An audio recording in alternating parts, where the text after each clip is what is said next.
Okay,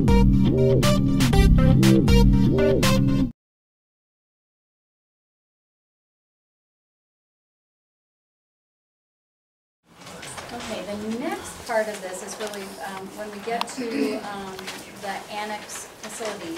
Actually, I know Gary Van Heer's been working on the 7th graders, and I think we've got Madison probably pretty much assigned. Teachers have been there, kind of looked at rooms, revamped a little bit of how they're going to be, and so I think we're in good shape, right? And Christy, I saw you come in. There you are. I know we've been talking about, we had several vendors that were presented. I think we've had 5 or 6 vendors that Story Construction went after to get pricing, to look at what an annex would look like. TJ and Christy and Gary worked together about how many rooms do we need. You know, we want to put an office space out there, you know, so that there's coverage. So what did we really need? And so it came up to be 16 classrooms would be necessary. Those would carry forward then during the high school renovation as well, so they'd be used over a 2-year period. And we had, I think I sent you 4 options prior to break, and looks like option number 4 is still the most viable, and that was 16 classrooms in 2 buildings, a 10-room unit and a 1 6-room unit. It has restrooms for staff and for students already there. It was the second lowest in cost, although the cost, we were going to, by the time you get it seated on the property and you do all of the mechanical, electrical that needs to run to it, it's the range of will be somewhere between 800,000 to maybe $1 million.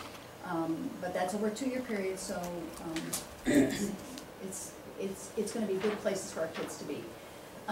The first unit that you see there is the 6-room unit, and it is, thank you, Ben. The restrooms are facing, if you notice, the restrooms are at the west end of both buildings, so that the plumbing doesn't have to run, you know, to one end and then the other, so they would situate those so that the plumbing would not have to run as far. So there'd be a 6-room unit with a connector in between. There is fire code stipulations that says if you have more than 1 building, then you need to have between 10 and 20 feet between those buildings with a connector for students to walk between. So there would be a hallway, and then the other one is the 10 units. And so that's kind of what we landed on. Those would have, some of them have lockers in them. We know we're probably going to be some short lockers, so we're working on some of the details with Scott Cutchin. We actually, Ramona and I talked to him today a little bit about that. Ramona, can you maybe add any more to that? I think Sue put it on the disc that you have, that the latest information that he sent us that has the price ranges in the 800 to $1 million. That would include everything. We thought the $1 million was too high, but that would include installation, freight, everything. Hooking up the natural gas, electricity, whatever it has to be bothered. Yeah, so they can look at this part. Okay, so it's on your little flash drive. The finance options, and it's really option 4, which is 16 classrooms in 2 separate buildings. One's 140 feet by 70 feet, the other's 98 by 70 feet. And they have 10 and 6, like we talked about, and then a per month cost is about $97 over that 2-year period. So we would like approval to go ahead and continue to work with Satellite on the details, knowing that, you know, this is a 2-year venture, and in order to have kids have air-conditioned classrooms, which they will have, Madison won't. But we're not, some will be at Madison, but some are not, so they're kind of partially air-conditioned over there. It'll be a good quality learning environment, different, but good quality. And they'll have to do some movement over to the high school, but we kind of have a path, and we'll talk about the site plan in a minute too. So I think what we look for is approval from the board or questions from the board about where it will be located on site. It'll be located right in front of the stadium, and they're coming to look at the site for that. They've already done some site testing. Todd's been there. We might as well just talk about that. Okay, you can help me with this if I forget something. Bob, you can help too, because we kind of went through this. This is where it'll be located. It's just one block there, but there'll be two separate ones right there. Oh no, right here and here, sorry, wrong place. So this is the small one, this is the larger one. We would temporarily block off the parking here so that there would be no pass-through from either side, with a plan that buses would enter from Illinois, come in front of the stadium, and do a bus turnaround here, and pick up and drop off right there, so it's safe for kids to, and they would be able to, you know, it'd be a safe walking either for high school and for 8th graders. At the last meeting I was at, we were looking at where we're gonna park everybody and where we put the student parking, and we shifted student parking to the front and said we'll put staff parking back here, so that so this will be all staff parking in this, probably in this location if there's room, but certainly back in these locations. Parents who would drop off 8th graders could enter, probably the easiest way would be to enter off of 122, but people may not want to do that, come down that steep incline. If they came in the front drive, they would have to drive all the way to the end of the lot, come in, enter here, drop off, and go back out. So that this will be blocked off and it'll be a safe drop off for them. So they could come in here, drop off, and go out that way. It might be easier because it would be passenger side drop off then. So kind of trying to think about safety of students. Did I miss anything with that one? Well, the only other thing I'd add is we were looking at how do we make sure that 1,300 kids weren't going out the same area at the same time. When you have the high school drivers and the 8th grade, you have the 8th grade parents picking up their kids and the buses.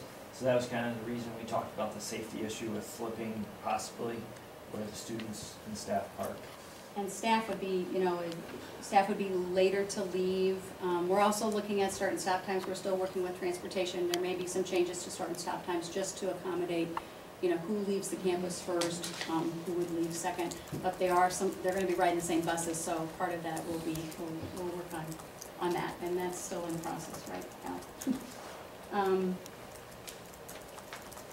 So student parking would probably end up over here, and then there's this part over here that's not paved right now, and we did talk about whether or not we can pave that to kind of make it a little bit better, not so muddy. We could put student cars could extend out over here, but put staff parking closer to the building. It'll mean a little bit more inconvenience for high school staff to walk through farther, and there may be a few spots in the back that we can still use for parking in between that, you know, we can make accommodations for some people who may have more difficulty getting from one place to the other. And that would pretty much be in place for 2 years again. While you know, the 8th graders would move out of the annex when John Adams is done, and then John Adams becomes a swing school of sorts, along with Madison, and then high school classrooms would go into that space probably. So people are really helping to think it through. Bob, can you think of anything else that, from your perspective? The only thing is, I was just saying, if it doesn't change, is this little passway between the buildings, that is covered, correct? Yes, we don't know exactly how it will be covered. One of the things is fire code, and if, with 2 buildings, the size of them, they do not have to have sprinkling systems in them. If it becomes a more permanent structure in between, it becomes 1 building. And then because of the size, it would have to have sprinkling, which would add to the cost. So there will be some kind of covering between the 2 buildings. Now, from here to the high school, we'll give everybody a nice red and black umbrella. Because if you go anywhere in San Francisco, when it's raining every day that you're there, everybody's got an umbrella. So it'll be safe for them to walk. And I think that's the biggest thing, is how do we get them safely back and forth for lunch and stuff. So they're crossing over. They probably buses would. are coming. No, but the buses wouldn't be coming probably when they're crossing. Okay. No, they would be there, and there wouldn't be cars through here. No cars will be able to go here. This will be blocked off. This will be a fenced in. No cars will be able to go in this place. This is only bus turnaround. No cars.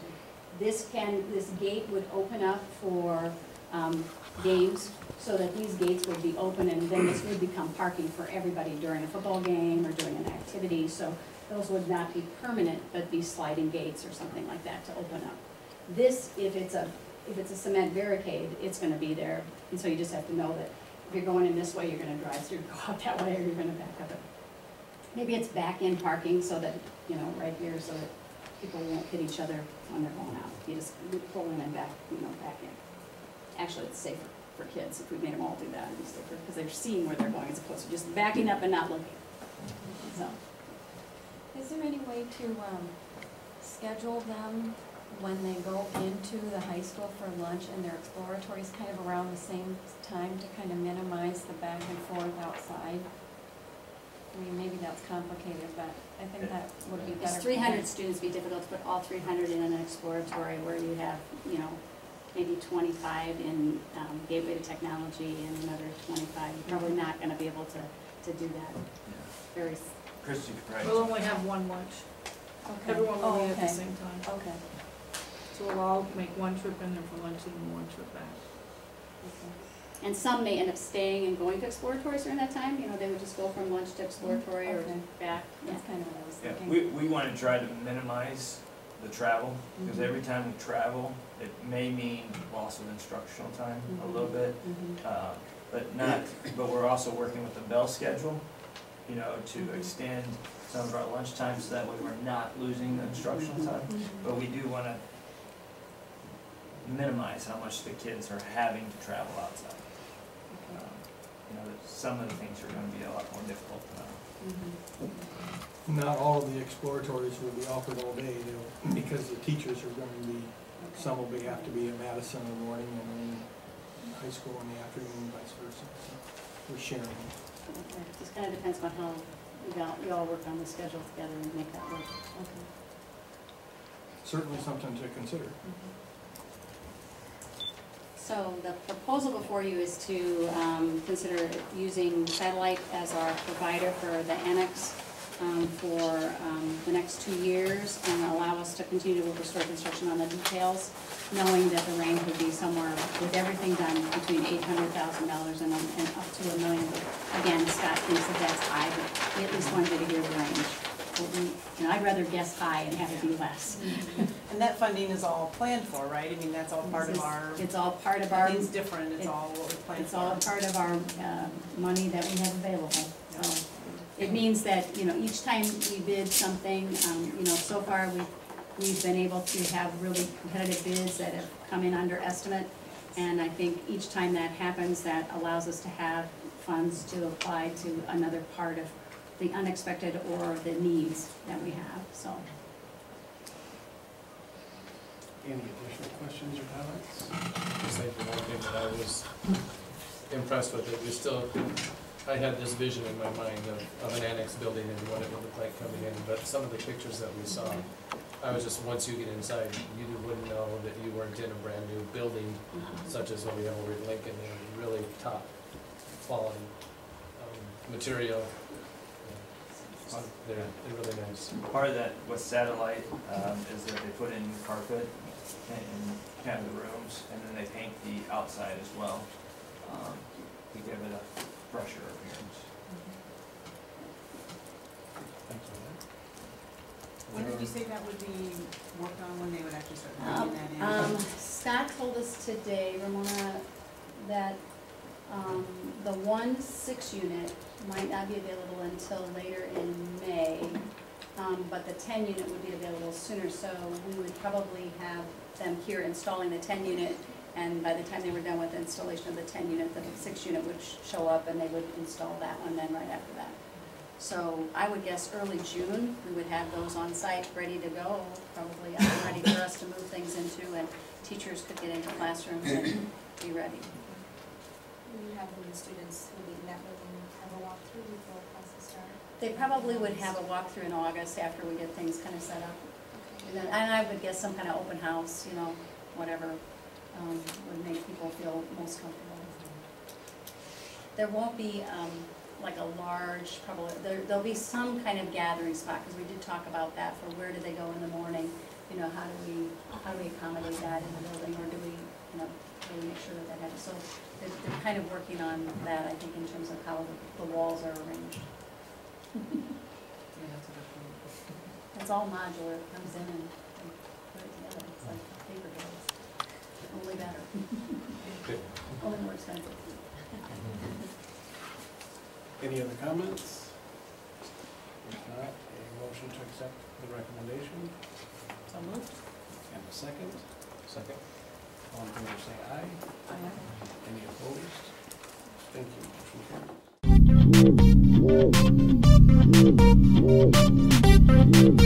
carries.